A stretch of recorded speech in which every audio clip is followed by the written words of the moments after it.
Welcome to the Crochet Show with your host, Nikki. I am so excited to be here. Today we're going to talk about how to crochet with yarn bobbins. And oh my goodness, everyone's been asking about this. So I'm going to show you a little bit of a longer version on how I crochet with bobbins. There's many little videos I have created. It's time for a little bit of a longer version.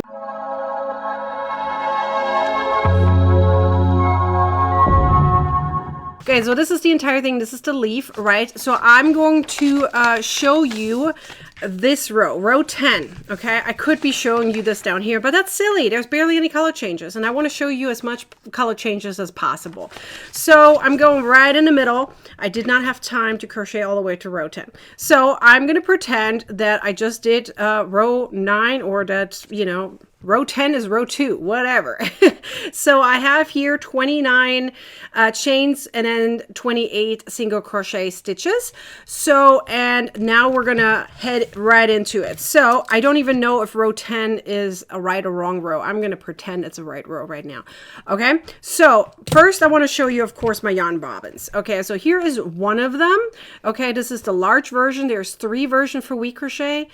You don't have to get them, as I said. I love these. I have never loved yarn bobbins this much, and I have never loved color work until I started using them. I gotta tell you, I've been doing color work for years. And in fact, I had these yarn bobbins for at least a year, maybe a year and a half. And they were sitting there, and I've been thinking about them every single time I had color work. I was too lazy to pull them out and use them. Now, this time I forced myself, let's try these out because they must be good. And they are. Okay, so there's 3 different versions, right? This is the big version. Here you can see a medium version. And where's my tiny version? I lost my tiny version. I had it here somewhere. Anyways, there's also a tiny version that has a smaller hole, right? So what you would do is you simply wrap your yarn around as much as you like, literally from a skein, right? Here's a skein. And just wrap it around. And when you're ready, you know, cut it off and start crocheting pretty much, right? And then this is soft, so this kind of flips over. Now, here's the cool thing about these yarn bobbins. Gotta tell you, right? So what happens is once you pull them out like this and you want to start using them and you have this really soft rubber around here, look what happens when I hold it. It just pretty much stays in place, right? And especially if it's lighter, this is a little bit used. So you can see there's a little bit of a gap right here. I don't know if you can see it. So it's kind of loose. But you can see it on the other ones. Let me show you on the other ones. See, if I hold it like this, it's also not going anywhere. Do you see how it's just holding, right? So this is kind of cool. So which means that this is not going to roll around, especially if you put like some kind of stick through, right? Horizontal, please. Otherwise, you're going to pull a lot of things at the same time. Do it horizontal. And it only pulls as much as you need, right? It doesn't go anywhere. And it has a little bit of tension with it, which I like. That little bit of tension by this flipped over helps. So don't leave it like this, then you have no tension, right? That's completely loose. Do it like this and you have a little bit of tension here. Great. Doesn't roll around, super easy to use. Okay, so now that we have that in order, I should have kind of put something here down. So I'm going to use my pen here and then I'm going to mark where I am and I'm going to show you everything. Okay. So I'm going to pretend, as I said, I am here. Row 10, pretend it's row 2, okay? It doesn't really matter. So I'm going to literally show you how I do this right now, okay? So, and I'm going to pull from my yarn bobbins. I don't know if you can see it here. I have them lined up right here. I have my little bunny that I usually use for my hook. This is from Furls, in case you're curious. If you need a link, let me know. You know, it just sits like this. Anyways, my bunny is helping me right now, keeping everything in order. I'm going to push this to the side so it's not in the way. And I'm going to show it to you. I have these prepared, by the way, with little snip knots. You won't see the knot later, but it helps me making sure that my yarn doesn't get pulled out while I'm still working with it. Okay, so I'm just going to leave this here and I'm pulling my yarn as I need it. Okay, so here we go. I'm going to crochet 3 blue colors right here. Just know already, I'm not going to use the same skein for over here. I'm going to use the blue from over here to crochet over here. So you'll see in a second, okay? So we're going to start with 3 blues. By the way, I do not chain 1 here on the side. I don't do turning chains because I don't like the bulk of it, okay? So here we go. So this is number 2, and everything is single crochet, by the way. You can do the same thing with any other stitch. I'm sticking with single crochet because it reduces the amount of peekaboos that could potentially happen. Okay, so here is the third stitch. I do not finish that stitch. I am doing the color change during the very last loop.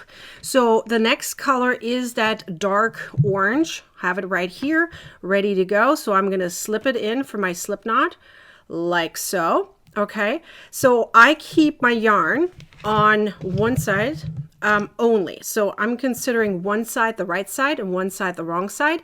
Now I like to call it pretty and ugly side just to make it easy. So currently I'm on the pretty side. So I'm keeping my yarn on the ugly side or right and wrong side. Either way, you call whatever you like. I like calling it that way because it reminds me of what I need to do. Okay. So now once I have this done, I like carrying the leftover yarn right here in with me, meaning I carried with me, so that way I don't have to weave it in later. That's just the way I do it. Okay, I also see my crochet project like a wall. Okay, so what I want to do is I don't want the yarn to lay on top of the wall. I want it to be behind the wall on the wrong side of my project. So I want to push it kind of back there so it doesn't stick on the top side, especially once you pull this. You can see it's now on the back here. I don't know if you can see it. It's in the back. It's not sitting on top, right? Otherwise you wouldn't be able to see that little bit of blue right there. So it's sitting in the back. Okay, so now that I have it like this and my yarn is behind, I'm going to finish up the stitch technically. But I have another color over here, so there's a new color change. Okay, so which means, and by the way, I dropped the blue on the wrong side, literally dropped it. And that's the same thing that I'm going to do with this color. I'm dropping it. I'm picking up my orange over here. So I pulled it a little bit out of from my bobbin. And now I do the same thing with my orange over here. So one is dark orange or red, if you want to call it that way. So I'm still carrying my little yarn ends over here with me. But if you don't want to, you can also leave them hanging and take care of them later. Okay, so what I'm going to do is I'm literally crocheting here now, right? Like so. I always finish on that last stitch. And there you go. So you can see I dropped that orange, literally dropped it. I'm letting it hang there. It really helps so that I can pick it up later. So now I need to count how many stitches. 1, 2, 3, 4, 5, 6 in that orange color. So that's what I'm going to do. I'm going to keep my yarn ends over here behind the wall, as I like calling it, so no one sees it on the pretty side. Now making sure it stays behind the wall. In order to do so, I'm pulling it down here sometimes to make sure it really stays behind. Once I do a few stitches, I'm happy with it. I literally drop it so that I can weave the rest of it in later. If you feel like you need to pull some of your yarn, then do so like me. Okay, and now I'm just gonna let that hang there. And now I'm gonna continue. So I have 1, 2, 3, 4. Okay, 5 and number 6. Okay, so now I need to do the orange color again, the dark orange color, but I either gonna use this one, but I dropped it over there. So I'm gonna leave it there because I know I'm gonna use a lot more dark orange over here. So I'm gonna pick up a new bobbin for that, okay? So over here is a new one. Okay, I'm gonna pull a little bit out so I have enough. Okay, I have a slip knot. And they're all kind of in order. My yarn is in order. It looks messy, but it's not. They're all in order. Okay, so here's my slip knot. And I'm going to literally pull it in here without losing it, like I just did. Haha. Okay, so pull it in here. And now I'm tightening up my other orange color just to make sure nothing goes anywhere. Okay.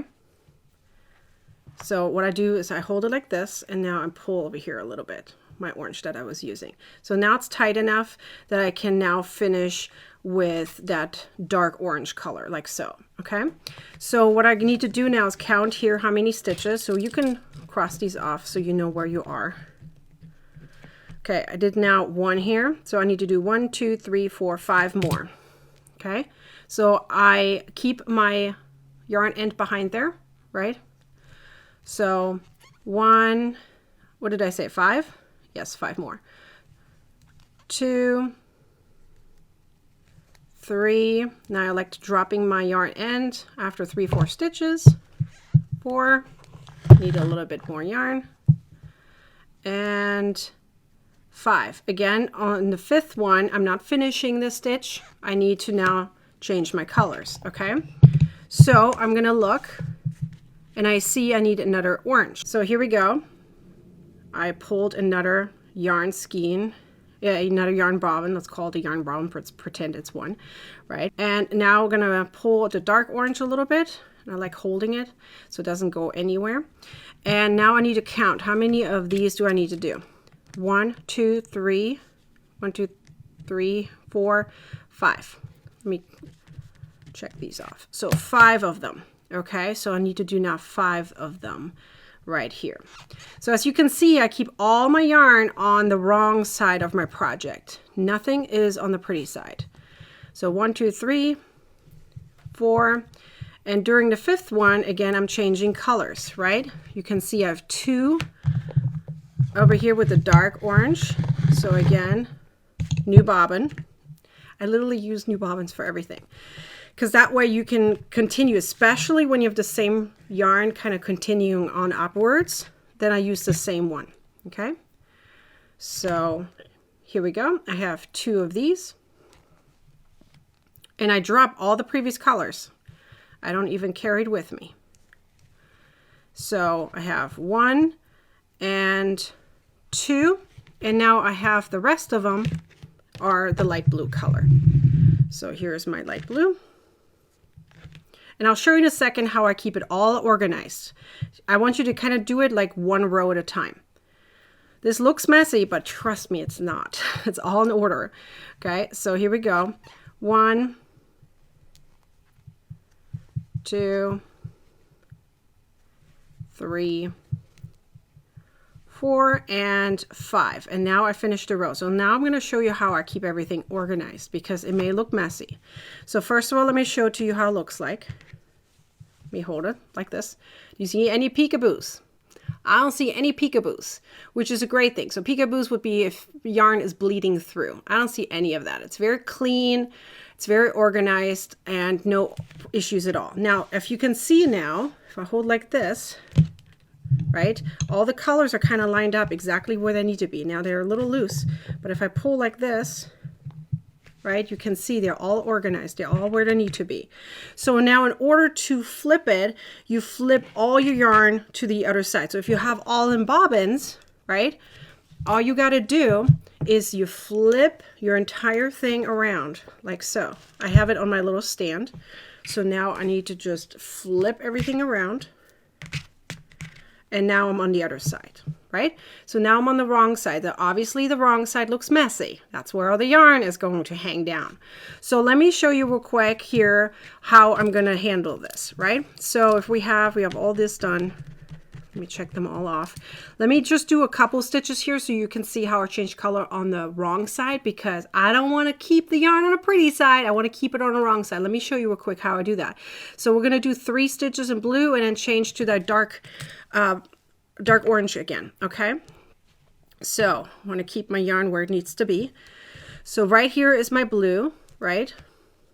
Look at it one section at a time, tiny section at a time. And if you flip, as you just saw me flip my entire bobbin thing around, you won't get any tangles, okay? You will literally keep them in order the way you're supposed to.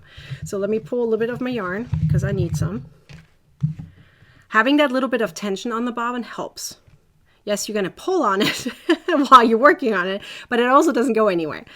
Okay, so here we go. I'm going to do 1, 2, and now 3. So watch now. So here I'm on the wrong side. So here's what I do. I take my yarn and I flip it to the wrong side, like so. You see how I flipped it over? Okay, so it's hanging down on the wrong side. I'm kind of holding it with my thumb over here now. Okay, so now I'm going to pull that dark orange color from over here. It's a few stitches away, which means I'm going to keep it a tiny bit loose so I can crochet over it. So watch how I do that. So I'm going to hold that blue down here so it doesn't go anywhere. Pull this through, but keep it slightly loose, as you can see right here. So now what I'm going to do is I'm going to crochet over that. Do you see that? It stays on the wrong side, but I'm going to crochet over it. So a little bit of yarn carrying, but only for the fact that I'm pulling it from over here, right? So you saw I have to do 2 of these stitches. So 1 and 2. So now, let me see. the other orange color. So I'm going to flip again this over to the wrong side, kind of behind here. Let me pull a little bit of that yarn. There we go. So, and now I need to simply pick up my other orange right here. Okay, so that is from my new yarn skein there. So what I like to do, again, same idea. See how I hold this over here? Gonna pull this over, then I can pull this slightly right here. Okay, and again, I'm gonna crochet over that little bit of the loop thingy there, right? Literally crocheting over, but it's staying on the wrong side, right? Ugly side, whatever you want to call this. So right here, literally crochet over. And now you can't even see that it was there. So I'm going to stop here because I showed you now enough of these color changes. But do you see now it's still on the wrong side? The yarn is on the wrong side right here. It is not on the pretty side. And look how clean this is. Look how clean it looks. So even though I crocheted over, you don't see anything happening here. It is super clean. And I'm pulling over and carrying slightly, just a little bit of a slight carrying, as you can see. But most of the time, I just pick up my yarn bobbin that I already have attached, right? So I'm just going to keep on crocheting over. So that is kind of how I do this. So tell me, are you doing it the same way? Are you going to have a really clean side like this? And then one that's slightly messy, but it's not too bad because you're literally carrying over, right? You're crocheting over it and carrying it with you. And I just need to weave in that slight bit here, right? That's hanging down. It looks messy, but trust me, it's actually quite organized. So right side, pretty side, wrong side, ugly side, whatever you want to call it. And did you see how I pulled it over to the wrong side? It stays on the wrong side. Always stays on the wrong side, not on the other side. And therefore, when I then turn it, it's all ready to go. And that's the same thing with my bobbins. I just flip it around, right? So that way, everything is organized. It doesn't go in different directions. It doesn't roll around and make a knot somewhere or anything. It stays how it's supposed to stay. So tell me, was this helpful? Again, you don't have to use these things, but I gotta tell you, if you have something like this and you have a stick that you can push through and it can just, you know, go around around the stick, then use it. It is so helpful. These things are amazing. Okay, so listen, there's a link in the description. Again, I'm not forcing you to use it, but it's so useful. I gotta tell you, I believe the price of these, you get a set of them. I think it's per size, and I think it's like $3 to $4, and you get like a whole bunch of these. I should have gotten more. I have a good chunk of them, but I need more. I love these so much. They're like $3 to $4 a set. It's really not a lot. And if you get enough, you can even, I believe, free shipping or something. It's all 3-week crochet. So click the link in the description, and that's how you can get them. So hopefully this was helpful in how to change colors with yarn bobbins. I hope that encouraged you to do color work. I hope you guys have a beautiful evening or day or wherever you are. Otherwise, I'll see you guys next week or simply in my group, Crocheting with Nikki, or in my emails. You can always email me. I'm here for you. I hope I'll see you for my next tutorial. Until then, bye!